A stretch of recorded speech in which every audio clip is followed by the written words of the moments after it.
it just needs to be something that separates you from your regular life, where you can go experience go be dirty, go be cold, go be uncomfortable, go be a little bit afraid. Yeah. You kind of get all that wrapped into one and go struggle, right? Yes. Preferably with somebody, because I think that's sharing in that, I think, is just for me at least, like the one thing that I cherish the most out of all of it. Me too. And, I think if I were given the opportunity to hunt, any hunt I could ever do, but I had to do it alone, I would probably say no. I would trade that for something that I could do with somebody. Yeah. And I think that,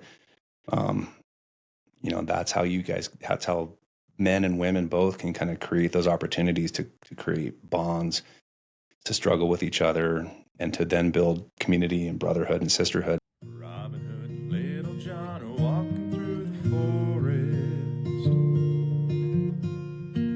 laughing back and forth at what the other one has to say.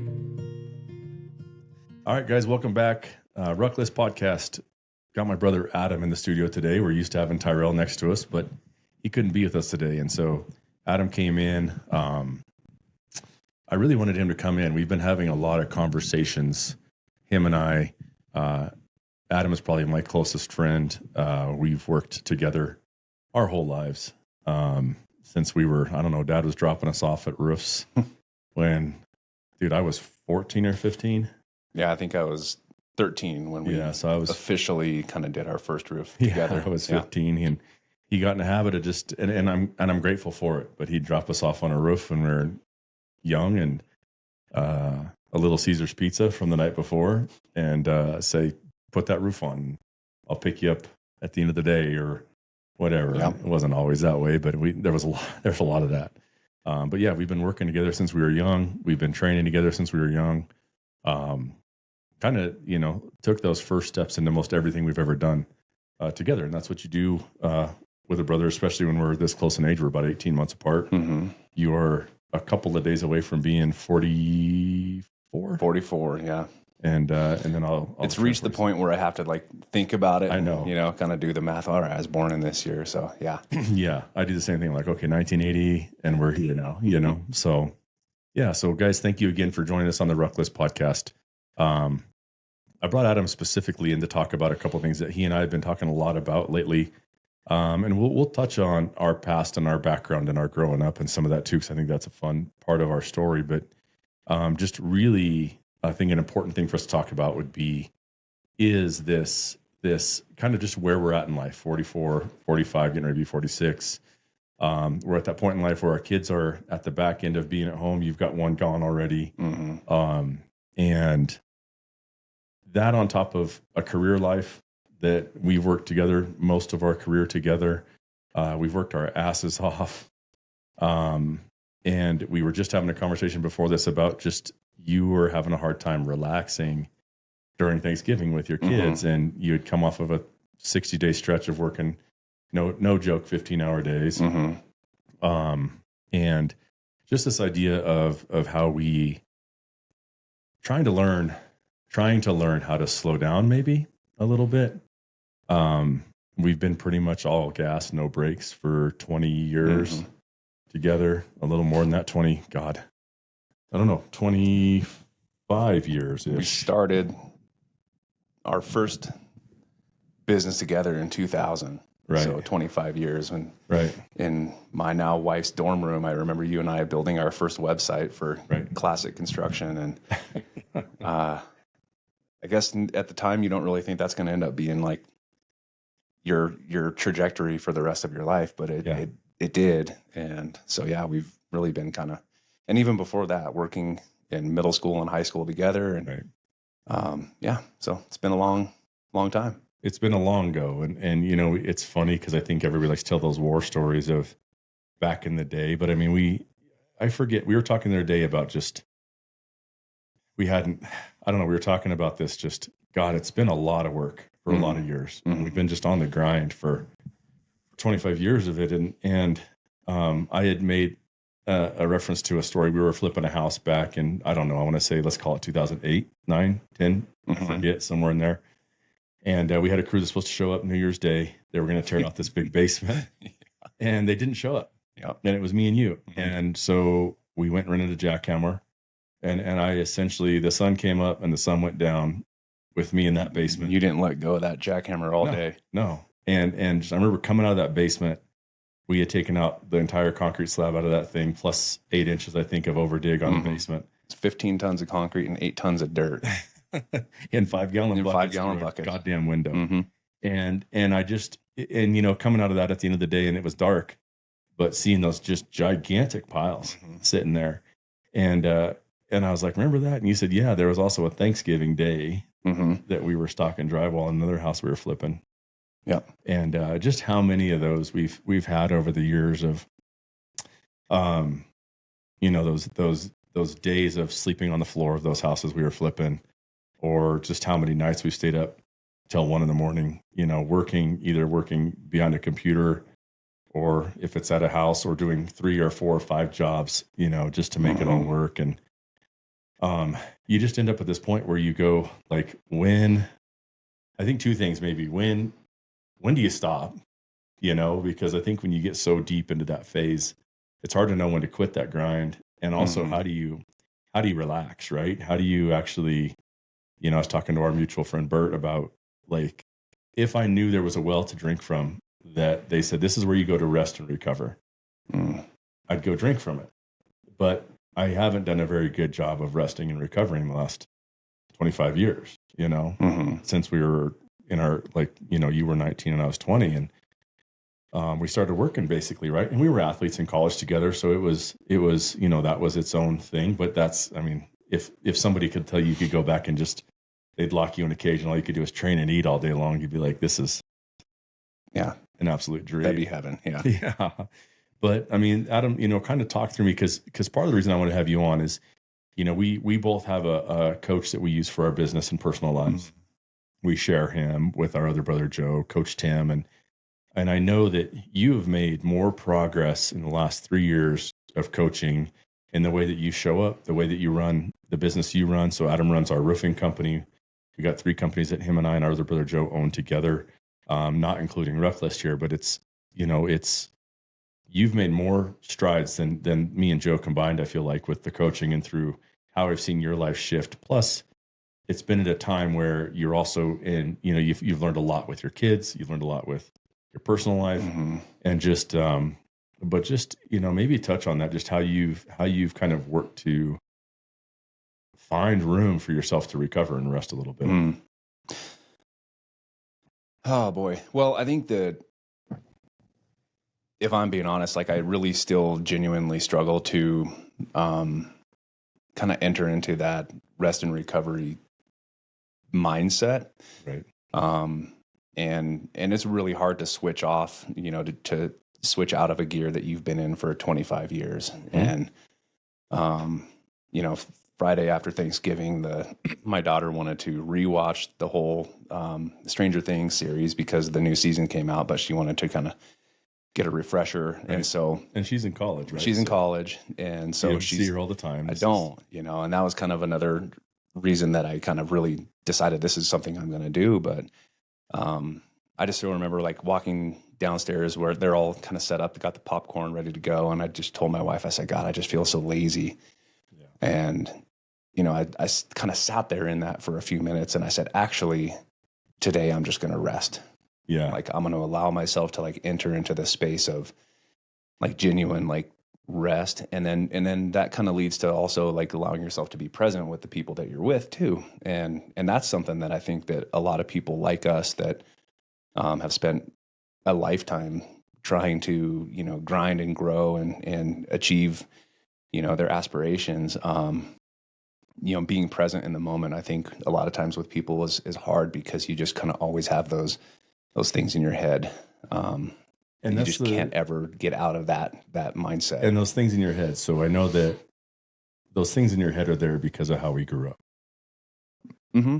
For sure. Yeah. Right.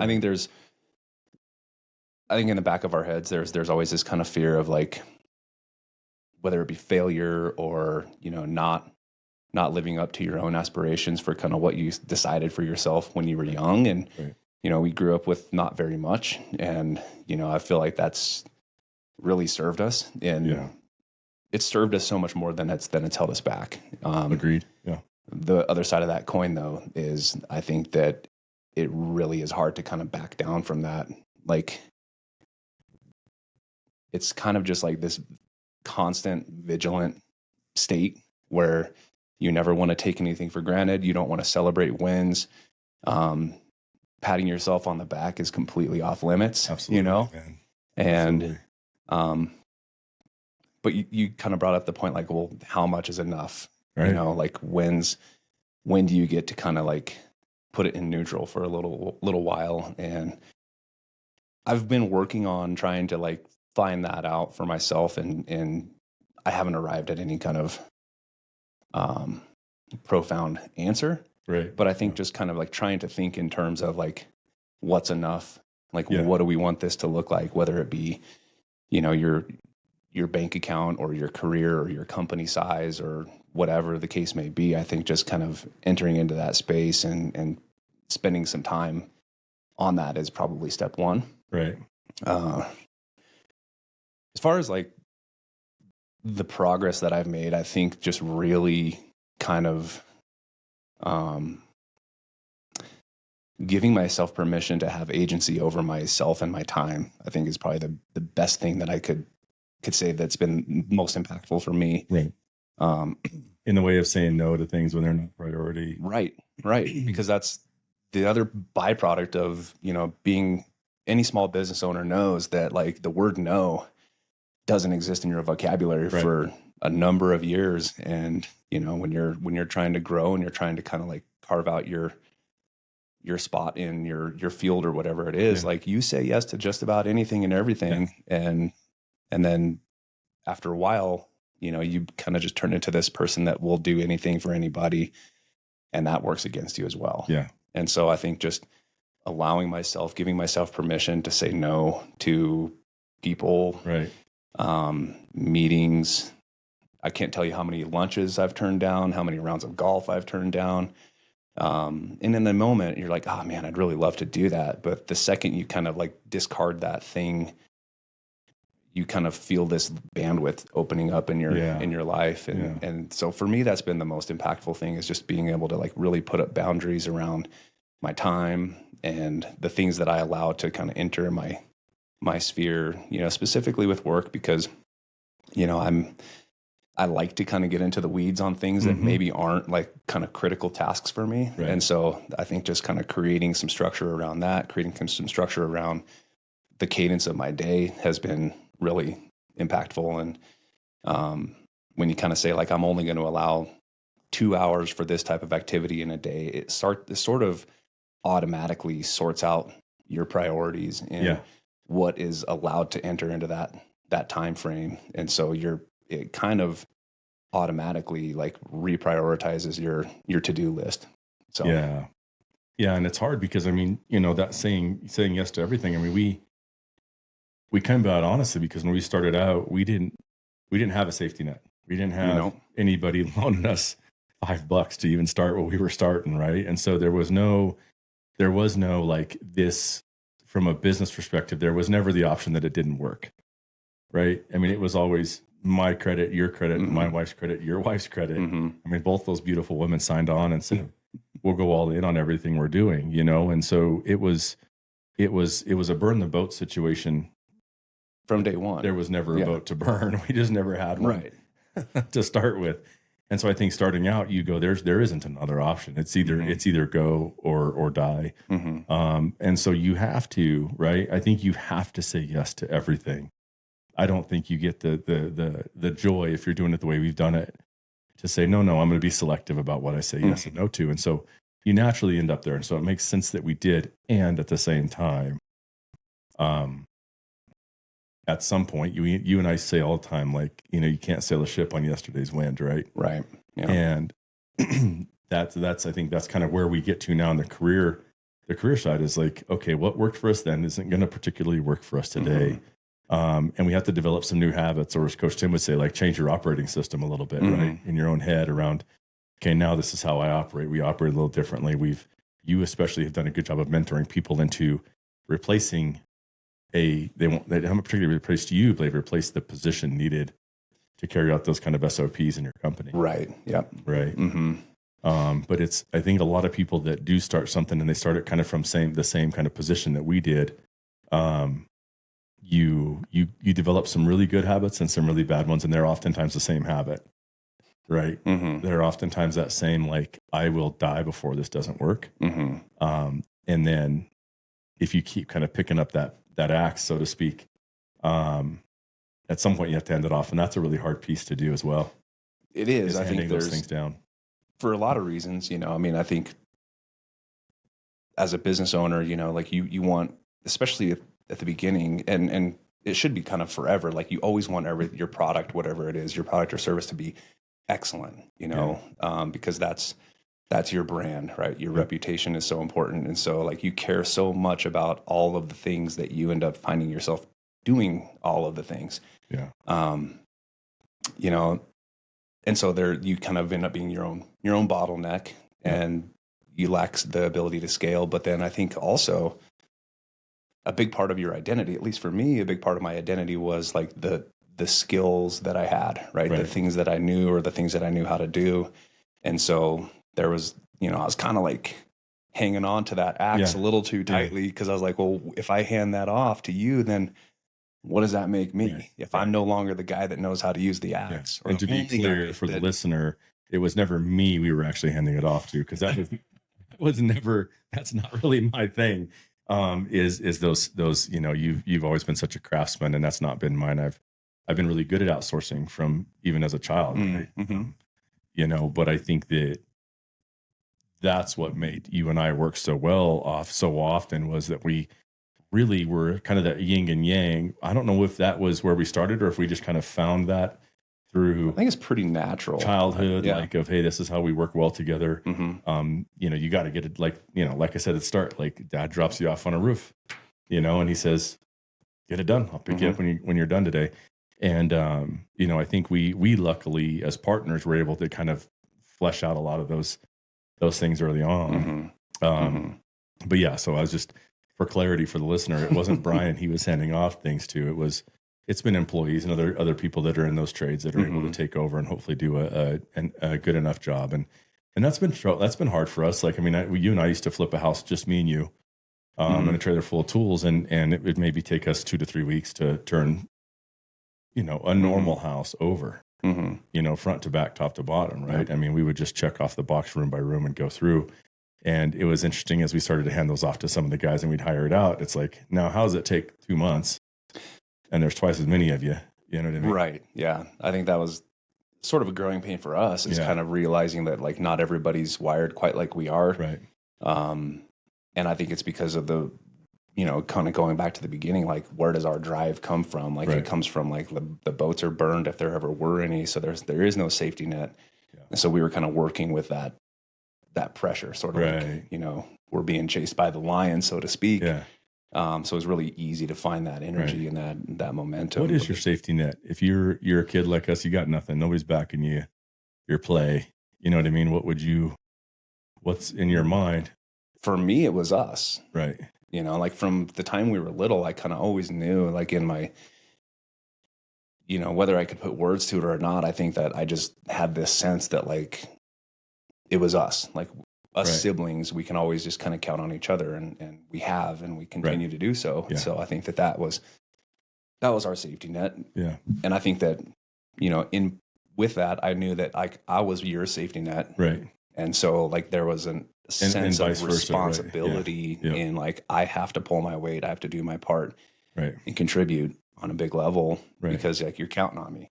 Right? Yeah. And I knew that you felt the same way. And that's why there was this always kind of like this, real confidence, I guess would be the word. I had like just nothing but confidence in our ability to kind of do whatever we wanted to do. It was going to take work. Yeah. It was going to take grind. And I was like, well, if that's all it takes, that's easy. And I got that in spades, right? Right. For me, it always felt like one of our big safety nets was something, to quote you. You've always said, I won't lie to you and I won't lie for you. Mm-hmm. And I've always felt like one of our safety nets when we didn't have much to fall back on was just our integrity, right? Mm-hmm. that we've, early on we had a team of men that kind of came along with us and said, we're going to follow you into this battle. And I always felt like if we did it with integrity, if we never lied to them, to ourselves, to anybody else, and we always did it with integrity, if we failed, that I think that those men would get back up and do it with us again. We'd go try again and dust ourselves off a little bit, right? Yeah, I agree. And so I think for me, 100%, like I tell everybody, like my success is really due to Adam, right? It's like that was it Crocodile Dundee where, he's talking about getting a fight and he goes, he goes, I need to like have Tyrell insert the quote here. But he's like, it's something that was in a bar fight and he goes, you think you can beat me? And he's like, no, he's like, I got a donk. You know what I mean? This monster comes up behind him, but you've always been that monster that I say, we're going to run through this wall. And I know we can, because I think like Adam would go head first to that brick wall and it'll just work. And so, but I feel like that was always our safety net too, was like beyond having each other, was that we didn't ever lie to anybody. Never took advantage, never tried to pull one over on anybody. And I think that the team around us saw that. And I think that they saw, okay, win or fail, we're going to do it the right way. Yeah. And I think you touched on something when you mentioned the team, because I think that they see that, right? They see like we're really vocal about like our core values. And, one of those is integrity. And I think that like not only do we say it, but we actually demonstrate that for them. And I think that really creates a solidarity from top to bottom within whatever company it is, that they just know that how, win, lose, or draw, like we did it the right way. Right. And so should it fail, like they're going to still line up behind us again to go do it again. Yeah. Yeah. And that's a hard thing to do, because I mean, we've been there where at the end of the day, if there's not enough money in the bank account, like it's us that writes that check. Right. And we've had years where you had to give back part of your salary because we thought we had it and we didn't. And it's like, hey, end of the year comes, we got to make what payroll, money we took back into the company. Yeah. If we took any at all. And so, and that to balance that with, you had a year recently where you made $1 million in a company. And how long did it take you? Like, how long did you celebrate that? Did you celebrate it? I mean, I think we acknowledged it. Right. But there was no like celebration. Like we didn't go out to dinner or anything like that. It was kind of, and part of that's because that was the expectation, right? From the beginning, from, 10 or 12, 15 years ago, is like this is the goal. Yeah. Right. And, instead of celebrating it like we achieved a goal, it was like, we met the expectation. Yeah. Now let's continue. Check the box. Right. Now 2 million. Right. Right. And for anybody that owns a company knows that you can make $1 million. Doesn't mean you took $1 million. Doesn't mean you took. Yeah. Rarely. I mean, so we never take money. It'd have been really cool to take any of it. Yeah. To an extent. But if you're growing, you tend to kind of go, that then becomes fertilizer, right? For that next field or to buy the farm next door, Right. But I think that also brings up that point that we kind of started out talking about is, when do you stop buying that farm next door? When do you go, okay, it's enough. I would say it takes equal parts courage to push in and start something big and go hard as it does to be able to step back and go, I've done good.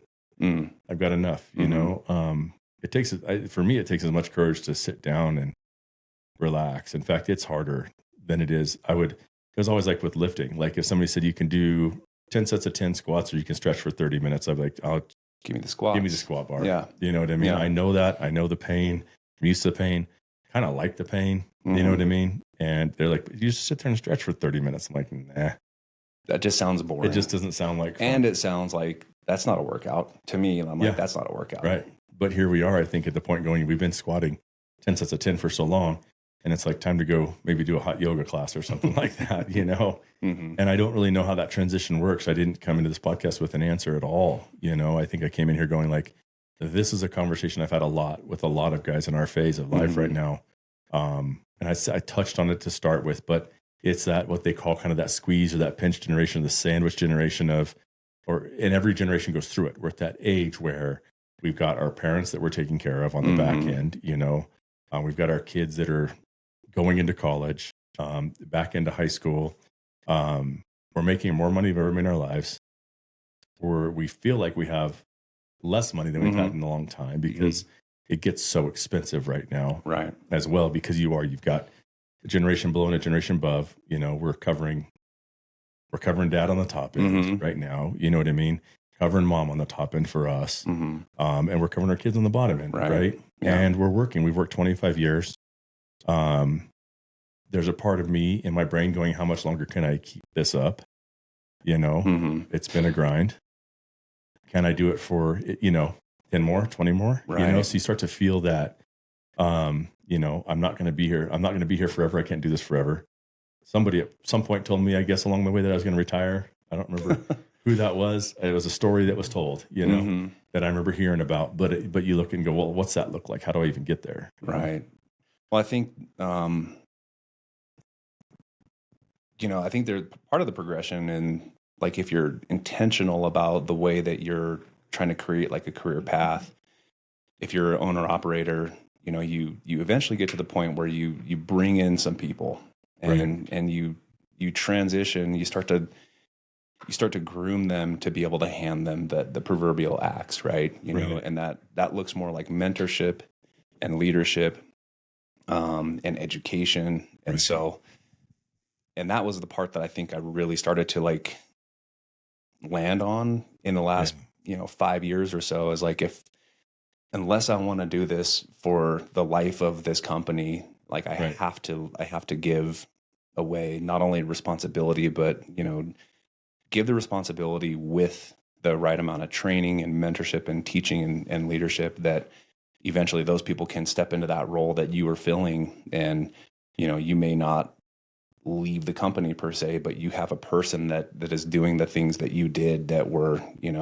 maybe you can kind of spread that load out to where none of the people that work for you have to redline the way that you have for the past decade, because you don't want that for anybody. You don't. Right? No, you don't. And luckily you create systems. Like, so I think part of that redlining is you go, there's a way, there's a good system for this. We had an employee that was a critical employee, one of our first employees on the roofing company side, that when she quit, I don't know how many years, a couple, 2 or 3.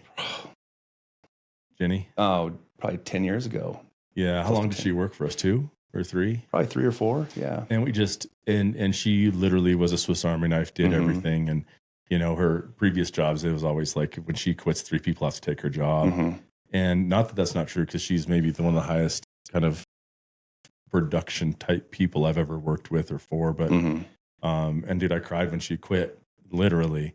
And, but what I found when we did that was, to touch back on kind of what you were saying there about redlining, is Jenny redlined as well, which is why she got burnt and quit. Right.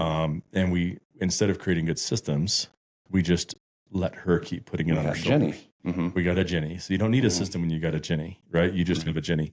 And so you don't need a system when you have an Adam, right? You just have an Adam. And so when you have that type of either owner operator or employee that can just handle everything, you become blind a little bit to the need for the system until they either step away or they naturally just progress on or whatever. But I think that's a lesson I learned for sure in there, not to get too technical with people, but is, I think for you, as you try and step away, you go, okay, now you got to take what you've always done that's just kind of tribal knowledge, turn it into a system, and then hand it down to somebody.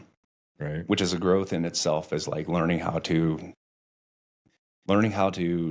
kind of systematize and document something that you've kind of just always done. And it kind of so inherently. Like, I like the word, tribal knowledge, because it's like, you just sort of know. Right. Yeah. And like, okay, well, what if you want to bring somebody in to fill that role? Right. How do you create a kind of a playbook, so to speak, for how they step in and do their job? And we didn't come from a business background. We came up in the trades. And so like every little bit of business acumen that we've gained, it's been through usually the hard way. Yep. And, that was a difficult day for both of us when Jenny left, but it really did force us to kind of see the huge lack of systems that we had within our company. And it forced us to start to create that and recognize that that's like, real companies operate on systems. Yes. And, so that's just like one small piece to kind of that growing out of that constant grind. Like, if you ever want to be able to jump off the treadmill, right. You have to create a system that can kind of keep it moving without you. Right. Yeah. Yeah. Yeah, and it's scary because there's a lot of ego involved in that as well. 100%. Right? Because I you think have to that be humble enough to kind of say, I trust this person to do it as good or possibly better than me. Yeah, And if you're lucky. oftentimes, you know, once they kind of step into that role and fill it for a little while, you're like, damn, they're really good. Yeah. In fact, they're better than I was. That's our hope, right? Is find Mhm. somebody better than us. Exactly. But if Yeah. you're not humble enough to even let that happen, then you'll never know, and you'll just burn yourself out. Right. What tools do you kind of put in place to help you as you're working toward that, like, potential transition to, it's not a stepping away, but as you kind of elevate out of a position in a company, how do you, like, what are you doing in your like own like interpersonal life to kind of make room for that work? Is it people? Is it books? Is it, trial and error in the business? Well, I think having it be part of your plan is the first step, right? Like if you want that to be the way that it eventually works out, like that's got to be part of your plan. Yeah. And then you need to communicate that plan to the people that you're grooming, whether they should probably know that that your intention is for them to kind of, hey, I want you to step into this role, and here's the timeline that I have. Yeah. And then kind of have some sort of benchmark, achievements or skill sets that they need to be working towards, so that they know when they're ready for that. Yep. And I think I've accidentally done that a few times, and it's worked out well.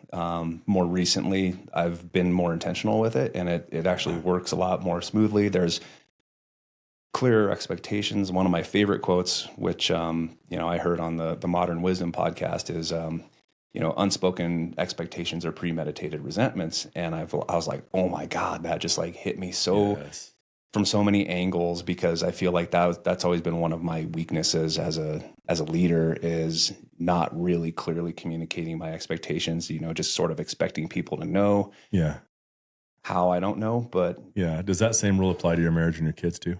It did. It did, especially in fatherhood. I feel like my wife and I, we've been together since we were teenagers. And so I think we, kind of like you and I, we just sort of know each other, and we know what to expect and what the other one's expecting from us. Just because of time, right? Right. You just like, we're kind of the same person. But with kids, that's a tough one, right? And I think that, making sure that they understand like what your expectation is, but also making sure that your expectations are fair and realistic. Right. And that was something I struggled with early on, is, just like, I saw these two kids and I was like, you guys are amazing and you're exceptional and there's nothing you can't do. Right. And so without really knowing it, I sort of had this expectation of like, you guys are capable of doing everything, therefore I expect you to be perfect at everything. And also, like, compared to our childhood, our children have been given every opportunity. Sure. Yeah. Right. Mm-hmm. And not to, I don't want to pick on either side. Mm-hmm. It's because it's one of those things, just to honestly be fair to our parents. And I think maybe they did their best. I don't know, to some extent. But like you said, we grew up with very, very little, Mm-hmm. And so when you do grow up sort of that way, and then you've worked hard to provide a life for your kids that they have very much in comparison, it's hard not to have this expectation of, you know what I mean? Mm-hmm. Like, you've been given all this. You should be appreciative, or you should act different, but they don't know that. And in fact, kids shouldn't really grow up the way we grew up. Right.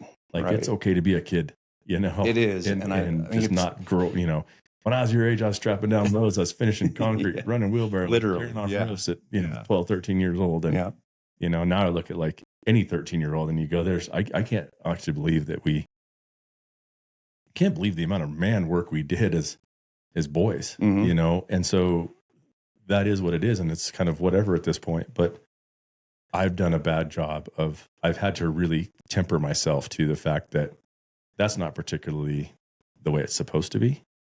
And that whole, like, I walked uphill to work or uphill to school Mm-hmm. every day in Mm-hmm. the snow kind of thing that the generation in front of you always does to you, but you've done a lot of work to not be that guy, not do that. And you've told me before, like, I've worked really hard not to be an asshole. Mm-hmm. And maybe we'll circle back and touch on you being an asshole as a kid. But We can just let no, man. It's my podcast. We get to go there. But tell me about that work, because I know you've done a lot of work and you've done an amazing job as a father. You have 2 wonderful kids and just have done exceptional work there. And so, how have you kind of worked to like make that show up in the right way? Well, I think probably the most important thing is I'm really, really blessed in that both my wife and my kids have a tremendous amount of grace for me, you know, and they've allowed me to make mistakes and recognize that and apologize, and they'll accept that, right? So I think that just without that grace, then none of the stuff that I've done would really be wouldn't even matter. But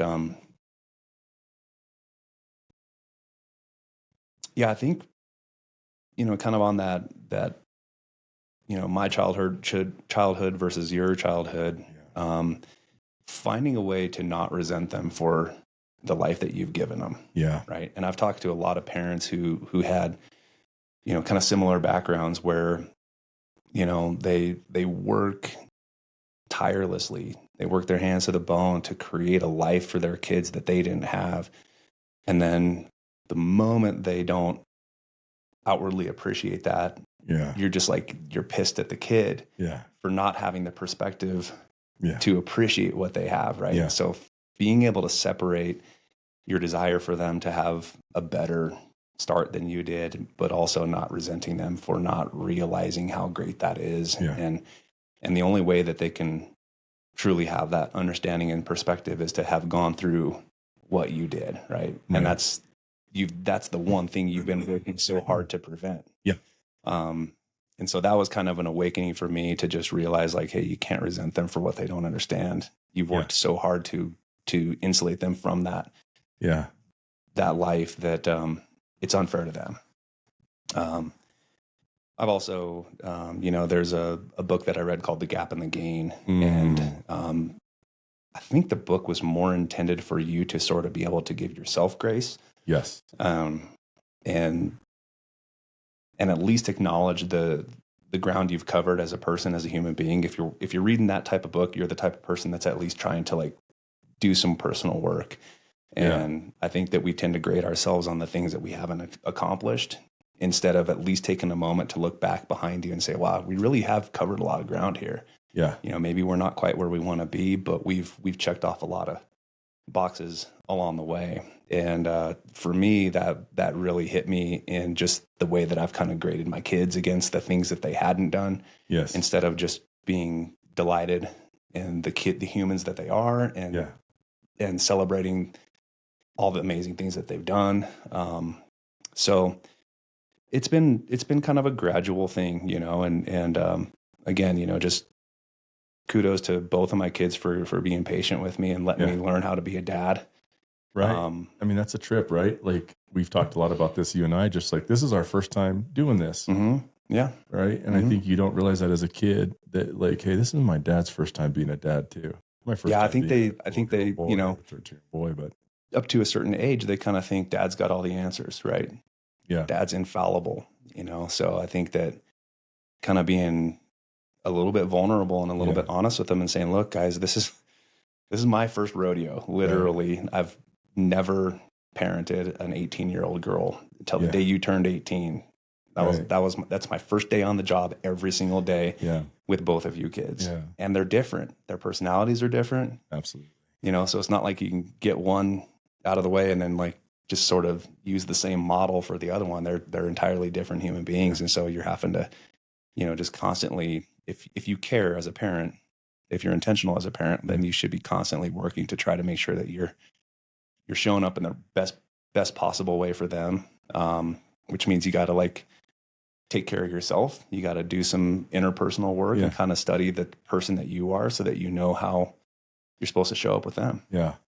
I would never in a million years normally do this, but I wrote this little, like, I do my little poems on my notes thing, and I've read you a couple of them over, but like, this is a super shitty poem, but I'm going to read it anyway. But I wrote this, it was one morning I'd gotten up really early, and it's like kind of a bit of a true story, but I think I wrote it driving in the truck just on the way into the work at like, a 6 a.m. one of those days. And it says, it's called Forehead Kisses. That says day old egg sandwich, 30 seconds on high. Sleeping kids, forehead kisses. They will never wear duct tape shoes. I got this. You know? And it's just, for me, was that moment of going like, they'll never have to wear shoes duct taped up like we did. You know what I mean? And I've had some interesting moments with that myself around. I had a crazy thing. At some point, I remember looking at my kids, having mom and dad house, all the things, and having this weird, like, I'll say without having better words for it, like a resentment to them or a jealousy of them. And also a feeling of loss getting to see, because we, most people don't really know. And it's, without trying to get too much in childhood, we didn't really grow up with our mom around, right? It was us and dad in the house. And dad was trying his best and had his own struggles. It was like I painted a picture of a life that I didn't know existed. And when I finally got to see it in real life, I finally felt the loss of what I never had as a kid. Do you know what I mean? And so, like, I'm seeing them live a life that I maybe in the movies I knew or dreamt about or saw. And it's like I had painted the picture of the life I wanted, but I didn't know I wanted it. And I didn't know what it looked like. So to paint it without a model for what it was supposed to look like, you know what I mean, is a real kind of work of art in a way, right? You're not painting a landscape where you're sitting there looking at a pond and painting the pond, right, and illustrating a picture. This is really a new creation, right? And it's not the first time to have a family in the house. So it's not like I'm the first guy to do it, but it's the first time for me to really see it from the inside, you know what I mean? And live that. And it was a weird bit of like almost resentment toward my kids for a split second. And it goes away really goddamn quick. But it was like, I felt like this jealousy, you know what I mean? I think that lands with me, like the jealousy piece. And I think that's, like I often find myself like feeling kind of a sense of sorrow for the younger versions of us, like, man, like you guys, you missed out on that. That's really a bummer, and part of me resents that a little bit, even though I feel like that's been just hugely formative in kind of, you and I specifically, just kind of having a lot of the drive and the kind of the piss and vinegar that's gotten us to where we are. Right. And so I wouldn't trade it for anything. Without that, would we have been on this career path, this life path that we're on? I don't know. Yeah. But it's okay, I think, to take a moment and just kind of be sorry for that young kid, right? That young kid that literally is duct taping his shoes, Yeah, I won a state championship with every other kid had throwing shoes, and I had duct tape tennis shoes that I'd borrowed from our dad that were size too small. And I'm really proud of that now. Yeah, exactly. I mean, and I think that's, not to kind of like go off on a tangent, but I think that there's, I think that speaks a lot to just the type of person that you are and the type of makeup that you have, because there's so many people that would look at that as like, well, this is my trauma, from when I was a kid. And so that's going to hold me back for the rest of my life. And you kind of use that as like, oh, this is my launch pad. It's my power. Yeah. This is my power.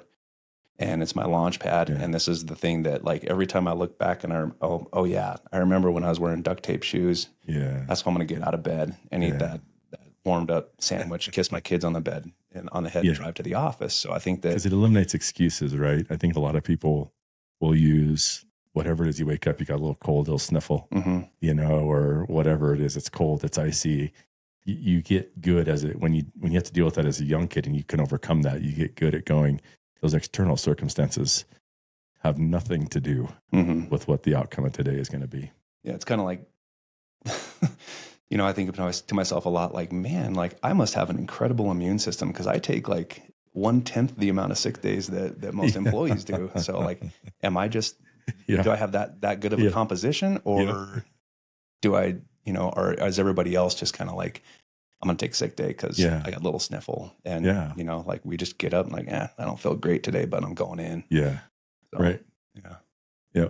Yep. It's an interesting mentality, and it's not always like I said, I'm not saying that's the right way. It's the good thing, but it is what it is at this point, you know? Yeah. Well, and it kind of circles back to like that, sort of grind mindset. I don't know that I would necessarily wish that on everybody. No. It is hard. Yeah. Right. I think that it's like, I don't know any other way to be. Yeah. And I feel like that's provided a lot in my life, and it's kind of created that life for our kids that we talk about that we're really proud of. But it also has come with a lot of, stress and fear and anxiety and, sacrifice. Yeah. So it's not for everybody, but Yeah. I can't think of a different way that I could operate. Yeah. I think also though, the other thing that comes out of that is a pretty common theme on the Reckless podcast is our ability to play really well. Mm-hmm. I think because, we didn't really play. I'd never been on an airplane until I got to the track team at CSU. Yeah. I'd never seen the ocean, and, so it's like my first time to get on an airplane and see the ocean was all on the same day. We stop at a gas station and they're getting fuel in the track van, and I run across the highway and jump in the fucking ocean. Coach is like, where the hell's Trainor? Goddamn hillbillies. Yeah. Which is a completely idiotic move in hindsight. But I think because we didn't do a lot of that, we didn't play a lot. Now, we mix in a lot of pleasure with it. To touch on the really positive side is, I think we really cherish those moments that we get to go. And right now, for the most part, our playing is hunting together or watching music together. But, I mean, how much fun is it now that we've earned it on the backside of that, where we get to go and say, I'm going to go absolutely adventure at a very high level, where it's, putting the tires on the road and going, you and I just got back from Oklahoma. But I don't know, it feels like yesterday, because it's just went from that to, for me, like Thanksgiving, then had my prostate removed. Yeah. Still sitting with my full couple weeks my here. pee bag here dropped to my leg. Yeah, and I'm lucky for you. I got the big one, so I'm here I can sit here all day and do this. No pee breaks needed. Maybe I should have strapped one on. You should have. Yeah, we could have cathetered you up. You don't ever want this. No, I'm good. It is not comfortable, but it's but I think because of that, Adam, I think that something I've felt in myself is like this burning desire to adventure in this world, and I feel like I live in Disneyland at this point in life, because we've gotten to where we've made enough money to where we don't do any of the crazy big expensive stuff, which you don't need to, for a little bit of money here and there, or give up your Starbucks habit, and you can go hunt kind of a couple different places in the country every year if you want to. It's not that big of a deal. But I mean, I think for you and I, we've got to have some great adventures because of that mentality as well. Yeah, and I think I think it kind of gives you maybe a slightly more acute sense of appreciation for it, like when we do get to do those things. And I think that's why it's so fun and fulfilling for us, is just, like that really wasn't an option for our parents, and they grew up in a different time. And, I kind of think of it as a lot of like survival mode, like when our kids were young, when they were little, like it was pure survival. And, we didn't do a lot of that kind of stuff. We didn't get to go on do any of it. Big adventures. And there was, about the only thing I said no to was fun. Yeah. Yeah. For a long time. Yeah. And so I think that you just genuinely appreciate that time. And I think that for two reasons, because that's something that really is like a luxury that we get to do that wasn't an option for our parents or for us when we were young, but also it pulls you out of that grind mindset that we kind of talk about. And I think that for us, at least for me personally, that's about the only way for me to hit the brakes and is to go 8 miles deep. Just disappear. Yeah. Like if I have access to my email, I'm going to check my email. So if I go up into the middle of nowhere where I can't, then I can actually unplug, and I really get to spend time just being present with you guys, in nature and in my own thoughts too. I think that's one thing I really like about the hunting piece is even though we're hunting together, there's a lot of times where you have hours of solitude. Absolutely. And that gives you an opportunity just to kind of like be present with your own thoughts and actually hear them, because you kind of separate the signal from the noise a little bit. And I think you get some of your best thinking, your best kind of conversations with yourself in those moments. Yeah. And it's sad, but it sort of requires, for me at least, it requires that I do something like that in order to be able to have that bandwidth to do that with. I think that's why we've kind of continued to crave that kind of deep wilderness hunting for the elk season anyway, is that you've got to kind of pack everything on your back. You know, it's a major move to get back out of the woods again, and you're going to be in there for 8 to 10 days. And so when you do go in, it requires such a mental preparation and a mental reset. And just that you get in there deep enough, and now you go, this focus. Is home. You know, this is yes, and it is, and it's maybe it's not as life or death as maybe we think, but it feels on the edge of like, if you do this wrong, you could die out here. And so you best focus, you know, and it pulls you in at a cellular level, you know, to where you have to focus. You can't have multiple plates spinning, you know, when it finally comes time to like pack that bag for the final time, right? Like you tend to put everything else away, right? And it's like, it's the same thing you get when you jump off a cliff into the water, or you go drive a motorcycle 120 miles an hour. Like, you're not thinking about anything else except for that water, the white stripe in front of you, right? And so it's that same focus that feels really good too, I think, in a really busy world. I think it's almost like drawing the bow back. It's like that pressure getting ready to go. And then when you release, it's like, oh, this feels good. And I agree. I think I look almost as forward to those 3 to 4 hour midday naps, and that just literally, dude, just sitting on the ground with your back against a tree. You know, in whatever chunk of woods you find yourself in. You're not at camp. We almost never go back. And just kind of, I got my lunch packed, and there's water nearby. I'm going to make some fresh water. I'm going to eat some lunch. I'm going to sit here for 4 hours and just look at a bug.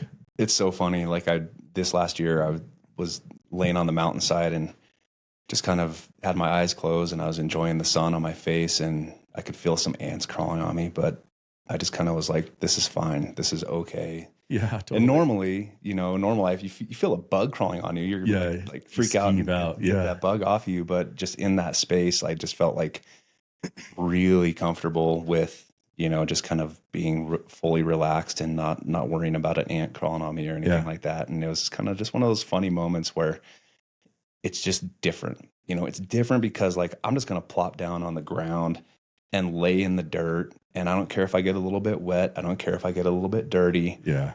And it's such a shift, I think, in just kind of the way that we normally operate. It's really nice and refreshing to be able to just kind of unplug in that kind of way too. Well, absolutely. Because I mean, here, like, everything is like, our whole life is so about, you know, things being tidy. I got to the office early this morning. I hadn't been in for a week. Yeah. And it's like, there's kind of shit's a little crooked in the boardroom, and, you know, straightening out chairs, and there's dirty spoon, and you spend it's so much of what we do is to kind of control that system, make sure everything's tight and it's all lined up and it's ready to go. And then you get out there and nothing is square, nothing's level, you know, everything's round and soft and curved, and it's rooted, you know, it's nature, and it feels good to kind of reroute, I'll say, you know. And that's, I think that thing you described to me, I was like, I can totally go there in a second. And all you're really worried about is the sun going to move and put that shade in, you know what I mean? Yeah. Take the shade off my face so that I'm burning up, and I got to move a little bit, just like an elk or a deer might. But it is absolutely, it's really well put out on that, just that moment of kind of just letting it go and settling into that mentality. Yeah. It's funny because we should be talking about shooting big things, but that's not usually what I daydream about, man.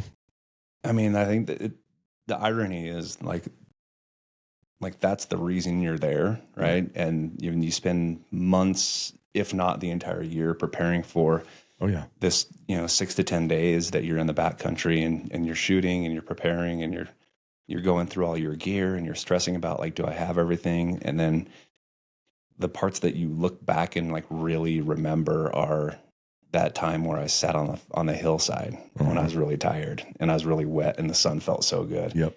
Or, you know, sitting around camp and talking and having just dumb conversations and laughing. And sharing a bite of somebody brought them. Sure. Yeah. Like, oh, hey, try this. It's great. And I think that we tend not to do that. We tend not to do that in our daily ritual back home. And I think that that's what makes it so valuable. And, I didn't kill anything this year. I got skunked, but I look back and it's by far my favorite elk camp I've ever been in. My favorite elk hunt I've ever been part of, just because, the group was such a good group. Yeah, and, good. I don't know, it really recharged my soul. Yeah. Yeah. I felt the same way this year. Now, I was lucky enough to be the guy that, you were the guy that got one. So I had that weird kind of horseshoe up my ass kind of year where even when I wasn't hunting, I had bull. Yeah. You had bulls going through your pockets. It was weird. Yeah. It was, and I'm like trying to we have no service up there, but like on this one top of this mountain, I'm like texting me, like, get back up here. There's a bull standing right next to me. Somebody should come shoot this thing. But it never really has. I mean, my story. I mean, it took me 10 years before I properly harvested a bull, and so, but I never once ever thought about quitting, because it's just those moments of peace. And life gets so much richer up there. Like a drink of water is just, you cherish it. We take it so for granted. Food with flavor is like, oh absolutely. my God. I gotta bust Jersey Jay's balls a little bit, man. Yeah. But I always like to chuckle, because usually it's on the hike in, about halfway up, he's like, oh my God, what I wouldn't give for a cheeseburger, a Carl's Jr. cheeseburger. And I'm like, Jay, dude, like, it's like we're 4 hours in, bro. Camp yet. You already dreamed about it. But it's true. I mean, like, I think you kind of start to just really cherish and appreciate some of those things. And even standing in a shower, right? That first shower when you get back and you go, good. Yeah. Hot water. Or your bed. Oh my God. There's no better feeling. And so, I mean, it helps generate gratitude in those ways, right? You really appreciate everything so much more clearly, right? Yeah. It kind of brings into focus a lot of things, like, hey, you got a lot. Like, you've got a lot of great things in your life. Yes. You get to miss your family. The only reason you get to miss your family is because you got a great family back home waiting on you. And no, I think it's just there's so many layers of nuance of what makes that just a genuinely restorative experience, I think, for me. And it's exhausting, and you're dirty and you're tired, but you have to go through that to kind of really feel that sense of appreciation and gratitude for all the things, being present in that space, and then also everything you got waiting for you back at home too. Yeah. It's that push and pull that feels really, really good. And I mean, that's why we do it, man. I mean, it's not really like, I know everybody has I think not everybody, but people that don't get to be out in the woods and hunt, I think they have this misconstrued kind of vision of why we're out there, and why men and women tend to go out and want to be in that, and for us, it's just the way we go. There's people that hike, there's people that, mountain rock climb or whatever it is, but it's just, that's our excuse, right? We put a bow in our hand and walk around with it. Right. Well, I heard it said once that, women tend to bond face to face, men tend to bond shoulder to shoulder. And I really believe that, and I think that's why we seek out that type of, activity to go do together, is because, like, that's like, we bond through shared struggle. Yes. I think that, the people that are closest to me in my life are the people that I've struggled with together. Like, hey, we have this shared struggle we're going to go through. And I think that really creates strong bonds and deep understanding of one another, and the ability to kind of trust in them, like, hey, like, I know I can count on you because we've been through some shit together. Why do you think there's so many men that don't? Because I know a lot of guys, even good close friends of ours, that they don't seem to have that kind of group of men around them that they can go have that deep struggle with, and they don't seek it out, but you can see them wanting it and needing it. I mean, they'll even ask, when they ask about the stories of what we're doing, and you can see them dreaming, like, oh, I've always wanted to do that, or I wish I could be there. But a lot of guys don't. A lot of guys don't take that first step, and go, like, if we said, here's the recipe for brotherhood, here's the recipe for your soul, which for me always is kind of, I've always said, like, an adventure with my brothers, why do you think a lot of guys don't do that? There's a lot that don't. I think we're so much more isolated than we used to be. It's a product of, the fact that we have the world at the tip of our fingers with, our iPhones, we don't have to go meet because I can send you an email. I don't need to call you on the phone because I can send you a text. Right. And then I think that there's just a lot of guys that don't realize how accessible that is, or maybe how important that is. And I think that we have the benefit of experiencing that for a lifetime. Mm-hmm. And so we can point to those moments in our life and be like, those were so formative. Those were like, I love that I got to bond with that person. Yeah.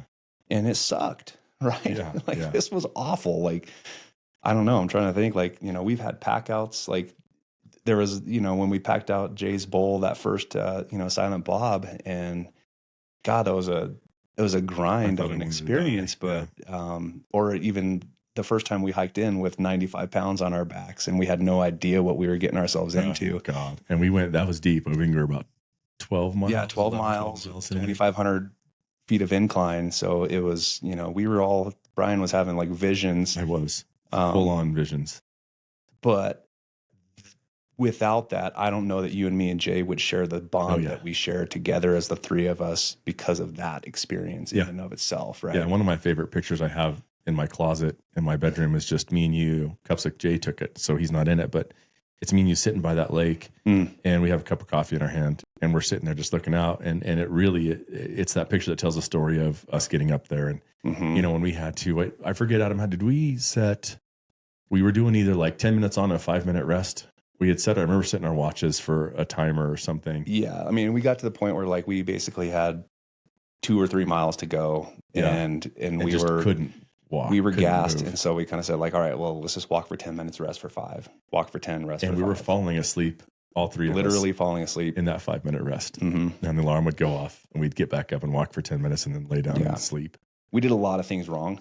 Oh, no doubt about it. This is not advice. The sun was going down as we were starting our hike in. That was kind of... That was the grind, man. I mean, we didn't know. Jay were flipping a house at that time. Yep.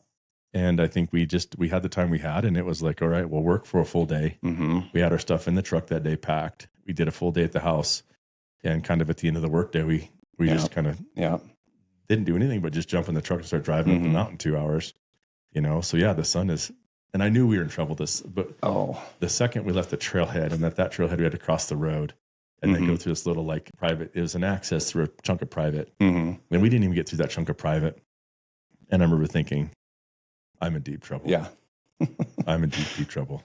I was thinking the same thing, but I didn't want to say anything because I was like, are these guys just feeling great? And I'm the only one that's freaking out that we're 5% of the way into our hike and I'm already feeling gassed and I'm starting to cramp a little bit. For sure.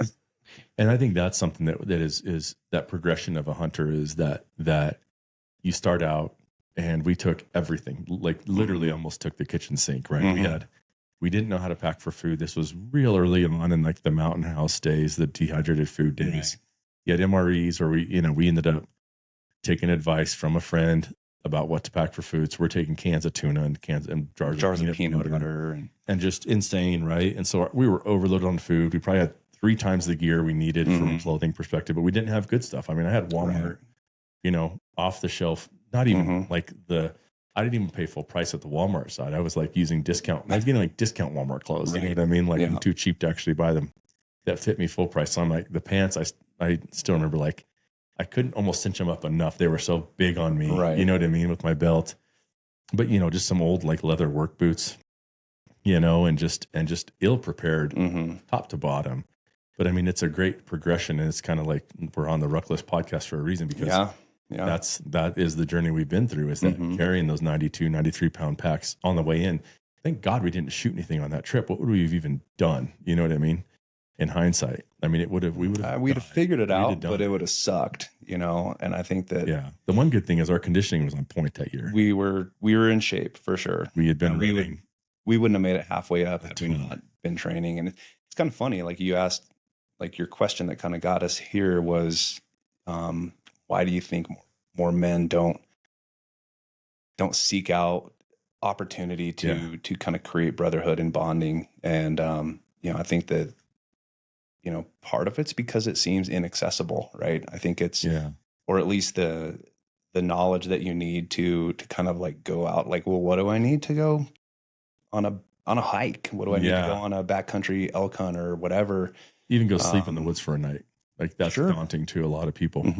And I think that, like, you know, when the idea of Rucklist came to be, I still remember, you know, talking about this, and it was shortly after we had been to, you know, an event in on the East Coast where there was a lot of, you know, whitetail hunters from the East Coast, and you know, we were kind of like celebrities almost because we were backcountry elk hunters, and by that point in time we'd actually like kind of figured some things out and gotten some experience, and we realized like there's a lot of mystery to what we were doing, and to us it just kind of seemed like, well, almost like you said, tribal knowledge at that point, right? Because we've been doing it for a while. And I remember you said, like, man, there just needs to be like some, like a website or an app or something that kind of tells people that have never done this before, this is the stuff that you need, these are the things that you don't need to go out and actually have access to this opportunity. Because it's not the hunt, it's not the killing of an animal that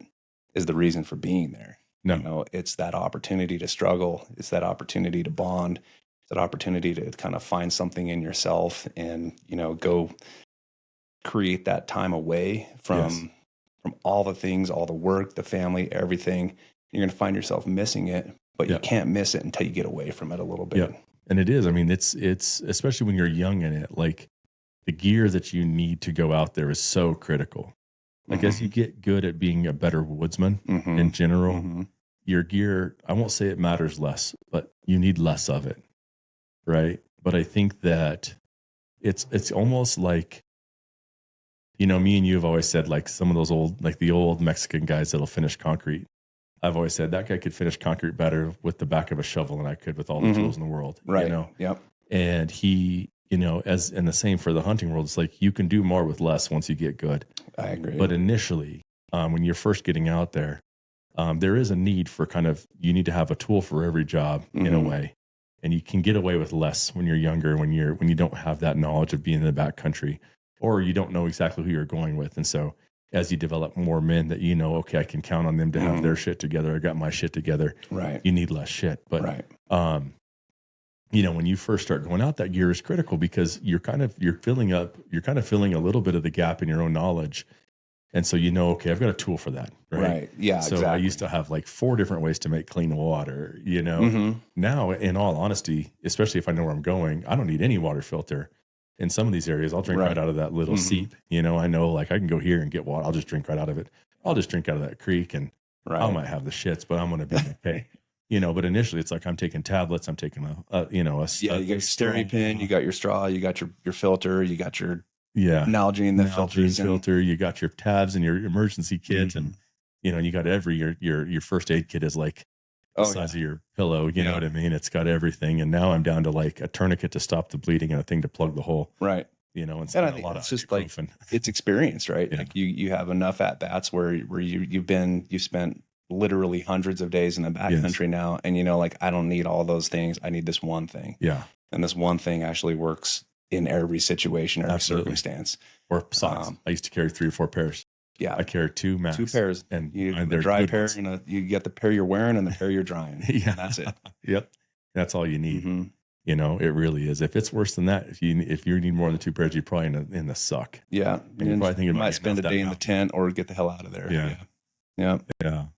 But it's the same with pants. You know, I used to carry up, okay, I got a pair, another pair, and I just carry one up. I'm a dirt bag. You know what I mean? I got, so most of my stuff can live on my back all day long. Elk don't care what you look like.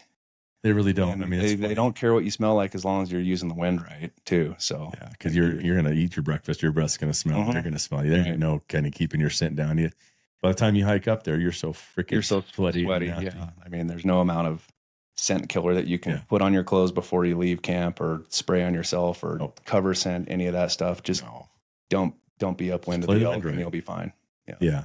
There's no cheating that. You can't cheat those noses, man. They'll get you every time. So yeah, it's interesting, but it has been an interesting progression. And I think that was the point of Rucklist to start with for me, was how do we get better at this? How do we kind of get scientific about, you know, what we want to take up there, and just also knowing. So now for me, like, we had our Rucklist meeting this morning. We're going through, and we got about 45, 50 different lists on the app now that we've created as a team. And it's, you know, you got multiple different versions of what you put in your bino harness and what you put in your comfort kit. I've been calling it the comfort kit. Oh yeah. Our buddy Lane called it the comfort kit. He's like, it's not really a med kit. You know, it's not a first aid kit. Like most everything that's in there is for comfort. You know, it's blisters, it's Band-Aids, it's those little things. But, you know, those things can, chapstick. yes, they can make Band-Aid. Yeah. make life easier, a little anti-chafe. But, you know, it's, you know, for us having those lists where you can just kind of go in and go, I can go peek into Adam's backpack and see what he's got. What he doesn't have is as important as anything, you know. But it's I think it's on the edge of becoming a really good resource for people in that way, and hopefully we see more guys getting to go out and do that adventure, you know. And even if they take it and they say, well, I'm going to take this list, I'm going to pack it, I'm going to hike in a mile, just enough to get away from the truck, you know, or fucking do it in your backyard, you know what I mean? You can go sleep out there and just, you know, you don't get to go into the house for anything, you know, but just testing out that gear and figuring out like how to set up your tent, what you like to sleep on, what you don't like to sleep on, right? And you and I are both big dudes. We both have kind of the two biggest sleeping bags you can buy on the market because we don't get to shop in the regular kit. We don't fit in a standard mummy. No, sir. No. Like you might Not be if you able want to to fit, zip it. not if you want to sleep or zip it. You know what I mean? It becomes just a blanket at that point. But yeah, that stuff's really fun to think about. And it's we came by it honestly. From, you know, those literally like so heavy or hallucinating type trips into the backcountry. But it I mean, I think that one of the most important things when kind of discovering what to do and what to bring is also discovering what not to do and what not to bring, right? And I feel like we've checked a lot of those boxes. Yeah. What's a couple things like just from a technical side, like what are some things that you used to think were critical that you just don't take anymore?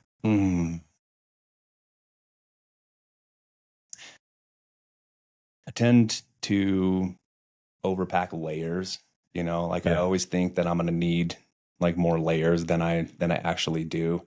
Even in my day pack, like I'll like kind of gearing up for either the night before or the morning of, you know, before we go out on we spike in and I'm like, I don't really necessarily need this jacket, but I'm going to stuff it in there. One more and jacket. It's like I know, the one jacket that I've carried probably 500 miles that I've never put on.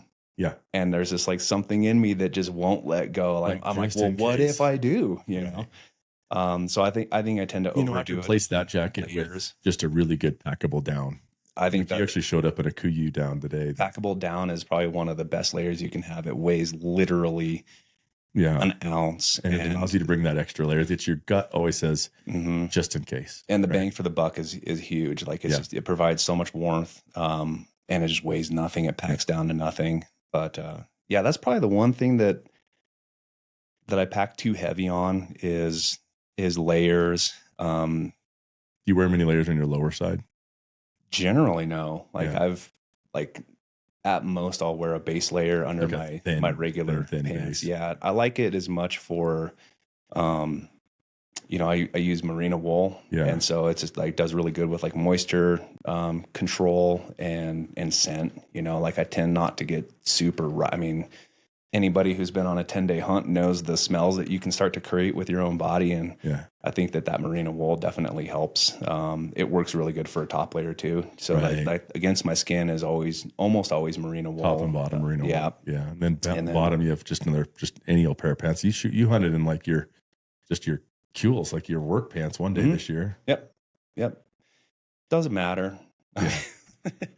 I think, you know, there's a lot of amazing technology when it comes to, you know, camo patterns and, you know, kind of breaking up the outline, as they say. But I think a good hunter hopefully will avoid being seen or at least noticed by an animal. I've been wearing no camo, and I've had elk standing, you know, 35 feet away from me, staring right at me, and they couldn't quite figure out what I was or if I was anything, you know. So I think it's, you know, hunting skill will outweigh, you know, gear 99% of the time. Yeah. So, I mean, I shot a mule deer 2 years ago in my work flannel and my work pants. Right. Because I was driving down the road and it was in the unit I could hunt on land I had permission on. And I see this freaking nice little muley, and I'm like, had my bow in the truck. I pull over off the side of the road and I walk up the mountain, and I just walked. I mean, now this is not, I wouldn't say ascribe to this, but literally just walked up to him and shot him. You know what I mean? And I'd always heard old guys say, like, use the lost wallet method, right? Just don't look him in the eye, kind of just be under. And this deer let me get within 60 yards of him. Yeah, I think we like to overcomplicate things, especially these days with social media telling you, not just social media, but everything telling you like you need the newest version of this camo pattern, or if you don't have this color, you need this color for this type of situation. I wear the same camo whether I'm hunting in the high country or sitting in a tree stand or hunting in the desert. Like, it doesn't matter. I wear the same exact thing, because for me, it's like, this is what I'm comfortable wearing. This is what I have confidence in, like the durability of the stuff that I'm wearing. And the color doesn't really tend to matter, I don't think. I agree completely. Yeah. And then if you got solids, you can wear it out to dinner. Sure. You know what I mean? Exactly. I mean, it doesn't always have to be exclusively for hunting. Like, don't have your entire hunting wardrobe be a one-trick pony. Like that jacket that I wore here today, like, I'm definitely going to wear that hunting, and it's a solid color, but it doesn't matter. I mean, you don't have to have a closet full of hunting gear and then all of your regular stuff. So we were saying that when we just had a little lunch before we sat down here, and I was kind of saying, I think I've got almost everything I need for the next 10 years. If I, you know what I mean? If I'm willing to put a patch on a pair of pants or whatever, if I think if I had probably 10 dozen arrows, you know what I mean? Depending on how much I'm shooting, and, my bow, I got an RX-7. Hoyt, you get the same bow. Same bow. Right? Yeah. I mean, that should last us love with a long time. That bow. They're going to come out with new things, and things are going to get easier to tune and all that. But I shoot the shit out of that thing. I love it. It feels good in my hand, and the draw cycle feels good.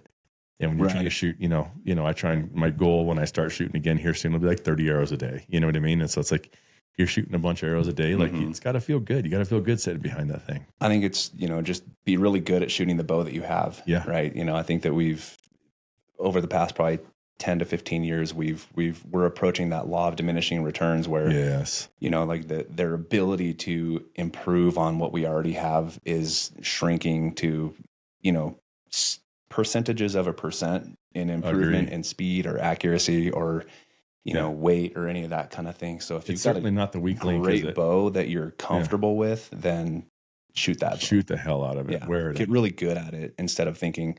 It's kind of like when a golfer, like, just all I need is that new driver, and that's going to fix my golf game. Like, no, you actually just need to get good at driving the ball. Yeah. And that's what's going to fix your golf game. Yep.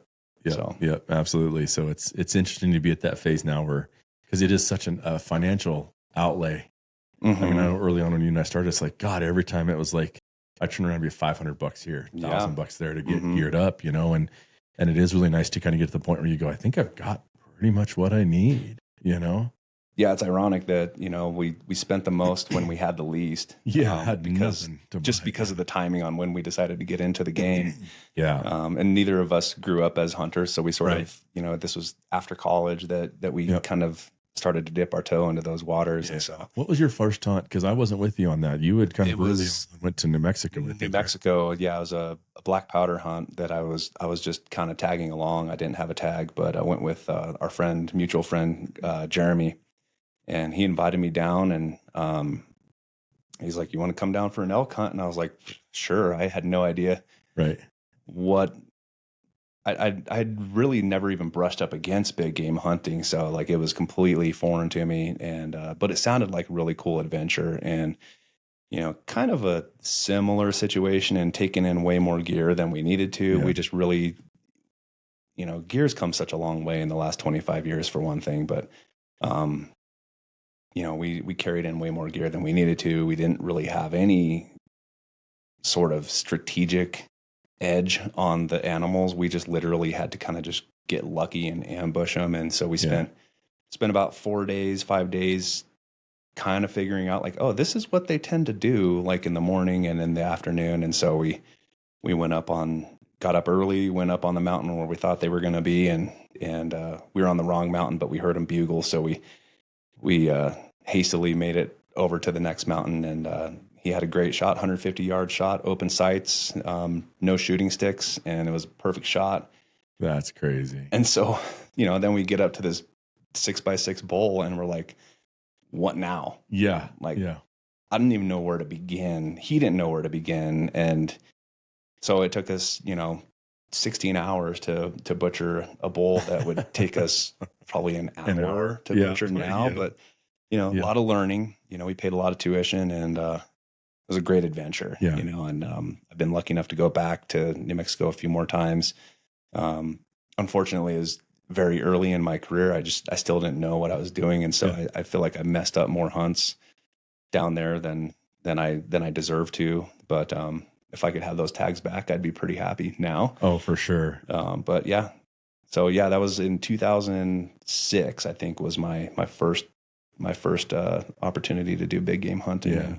And it's been a part of my life since then. Haven't gotten to go every single year, but in the past decade, it's been just about every year. Yeah. Yeah. Yeah. Yeah. And that's and it'll never be the same adventure as it was that first time out, right? Like it's never. Hopefully not. Well, yeah, exactly. It'll never have quite that same amount of pain and like, you know, Right. what am I getting myself into? Yeah. What did I forget here? Mm-hmm. Yeah. It's your first time there's always that. It's super fun. It is. And just, there's so much unknown, and I think it's all so new, and I think it's a good thing we didn't know how clueless we were, or we probably wouldn't have gone in the first place. That's the story of my know? life, dude. If I'd have known how hard it was going to be, I'd have probably never started. Right. Yeah. Like me looking back, I'd be like, you have no business being out there hunting an animal. And so it's a good thing that we didn't know what we didn't know back then. Yeah. Caught the bug, and it's been a part of our life ever since, and I'm grateful for it. And I think that, you know, like we talked about, like it's created some of those most just really authentic bonding opportunities, and we've built other friendships through it. And I mean, really the bulk of our community that we've chosen is in one way or another related to that hunting community. And I was going to say that I feel really that hunting lucky. It allows you to, it invites you into this community as well, of people that, you know, you find this kind of common ground. It's something fun to talk about, and it's something so fun. I think when you get to share a dream, it's a different conversation than just talking about how the Broncos played this weekend, or, you know, oh, how's the wife and kids, you know, and which is all good stuff, I suppose. But when you get to sit down and go, let's dream together over, you know, a Coors, it's a different conversation. I think that's why I like it so much, is let's go dream together about the next time. And you're creating your own adventure too. Like it's a choose your own adventure book that, absolutely, that you're the author of. And I think I think it's powerful, you know? Yeah. Yeah. And I think that's it. Like we're told not to, right? We're kind of told to be a robot, you know, hey, go to college, get a job, become part of the machine, do the widgets, you know, paint the widgets, make the widgets, whatever it is, process the widgets, retire and die, you know, and there's not a lot of dreaming in that all the time. And so I think it's really cool. I think that's what hunting does so much for me it's just, I love dreaming about that next adventure. I love talking about it here on the podcast or with other guys, but it's just, you know, it's so fun when, you know, we're in that dead zone of hunting's pretty much done for the year. You got some whitetail stuff to chase a little bit, you know, I mean, you have maybe the potential to go back to Oklahoma for a couple days here if we can squeeze in the time, but it's, you know, it's done. We haven't applied for tags yet. So now it's kind of preparation season, you know, where you go, okay, let's do this rest. Let's recover, you know, let's kind of go back to the drawing board, think about what we're going to do next year, you know? Right. I think it kind of gives you an opportunity to be a little bit like wild and feral. And I think that whether we realize it or not, we seek that, especially in today's world of structure. And just like you said, you laid it all out, right? You go to work, you make the widgets, and you retire, and you get your gold watch and you die. And that just frightens the shit out of me to live that life. And so I think that it's like we need to create opportunities for ourselves to go be the wild cavemen that we evolved from. And I don't know. I think it's kind of just one of those things where you almost have to experience it to understand it. And, you know, people ask all the time, like, what do you like so much about it? And I'm like, oof, that's a hard one. Yeah. Like how do you describe a feeling, you know, or an emotion? You know, it's kind of like feelings and emotions that you can only experience in that space. And so it's really hard to define, like, what kind of keeps drawing you back, because when I describe an elk hunt, people are like, well, that sounds fucking miserable. Yeah. You know, and I'm like, well, yeah, it actually kind of is now that I think about it, but I also can't wait to get back out there, and I don't know why. Yeah. So, Oh yeah. Yeah. It's a trip to be able to relate that to people. And also like, I find myself going, go do it, go try it. Just trust me. If it's in you, not everybody has that in them.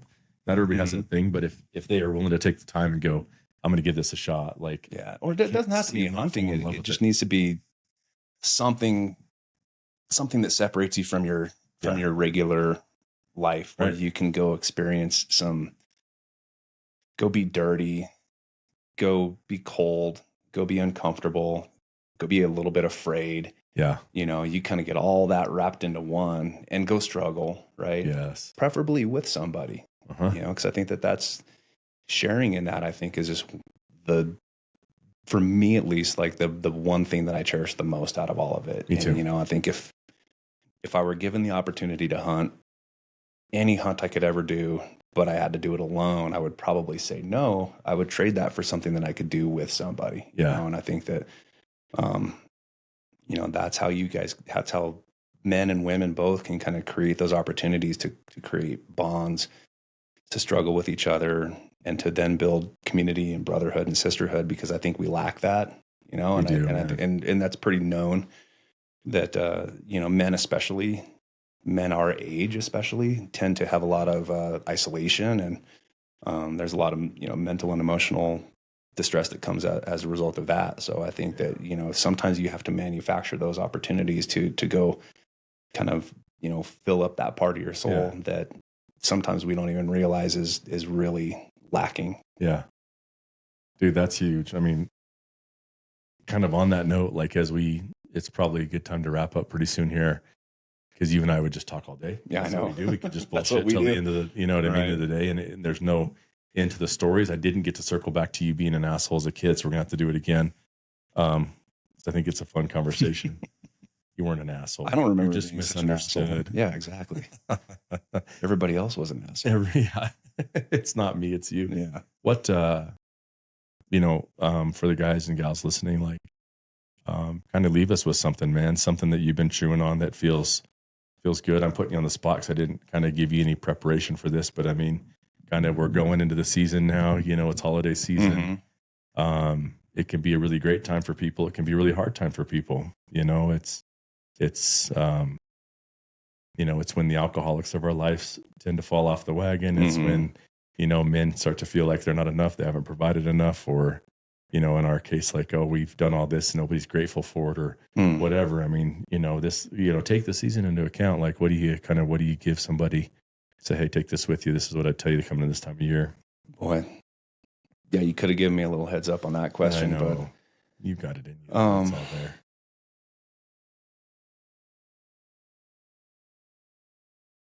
Man, I think there's a lot. I think that, kind of speaking specifically, because I can use my own situation like as sort of context, but I think just like men our age, men in their 40s, kind of talk about like, there's a lot of pressure to like kind of be prepared to take care of your parents, and there's pressure to like finish raising your kids and doing that in the most intentional way possible.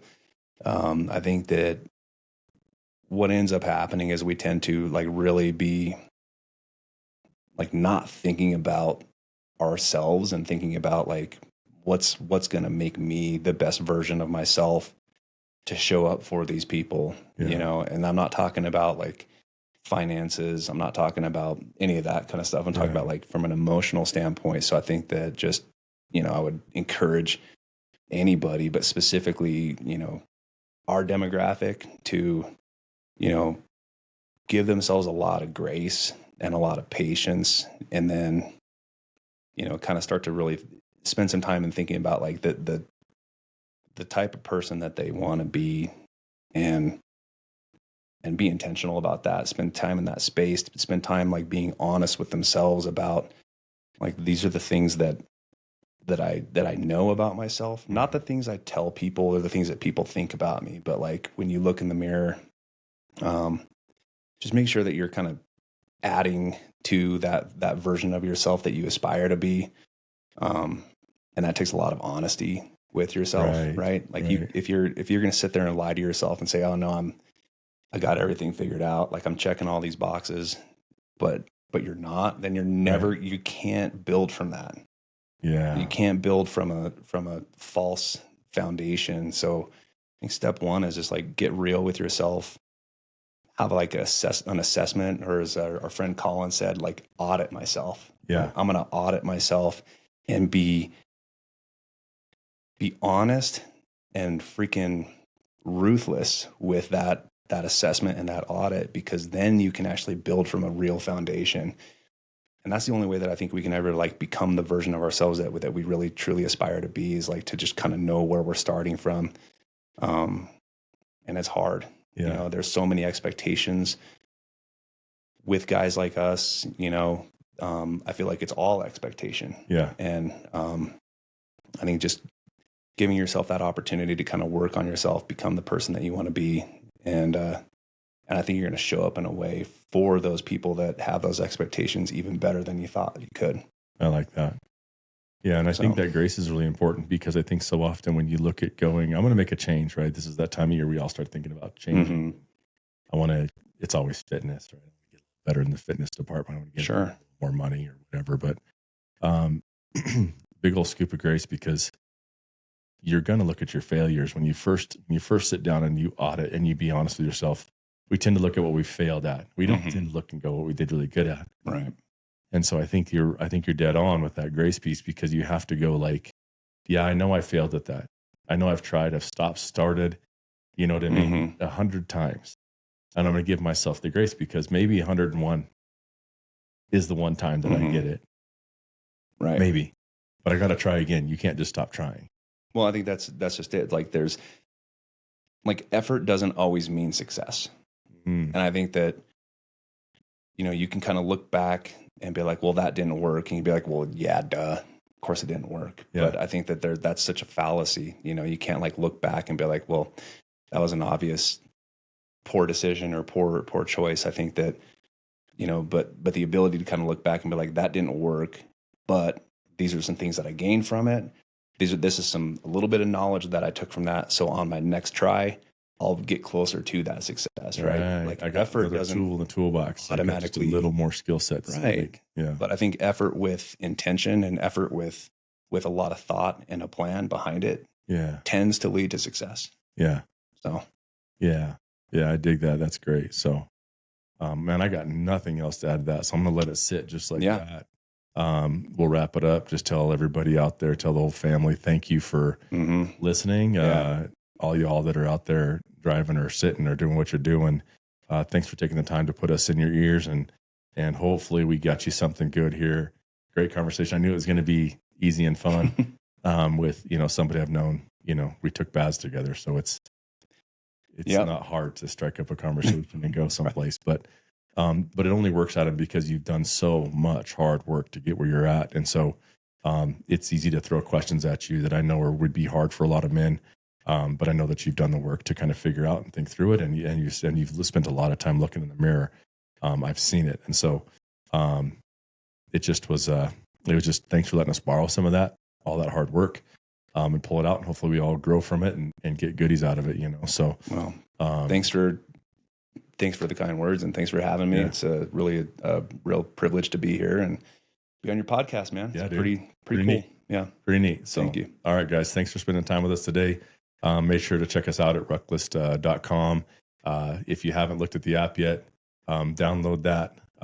Check it out. I do think it's a great tool. We're improving constantly. Today, we just kind of pulled the trigger on being able to put out all those lists for everybody else to borrow from. And so we should see that roll out in the next week or two here, which makes me really feel like we're getting on the edge of being just a really genuinely a good resource and a tool for people to help get themselves out in the woods, you know, and help learn. So giving people access to that opportunity to find parts of themselves and to build relationships and bonds, I think is a really special calling that you have. And I know that you're doing it for those reasons. Absolutely. And, so I think that there's tremendous value in doing that for those kind of bigger picture, like, you know, personal fulfillment reasons for people to kind of discover those parts of themselves. So absolutely. thanks for doing that. I think if Ruckless gets one more guy in the woods, even if he doesn't, but it's like if it gets one more guy or one more gal in the woods and they can go chase a big elk down or chase a muley or go sit in a tree in a white, chasing whitetail. Or just go sit by a river, man. Absolutely. Like it's worth it. The work and the money and the time, all that I've invested and the team's invested. It's worth it. It's worth it for the heart of those people. And so Amen. That's why we do it, and we're going to keep doing it. So thank you again to everybody for listening to the podcast. We'll see you again next week.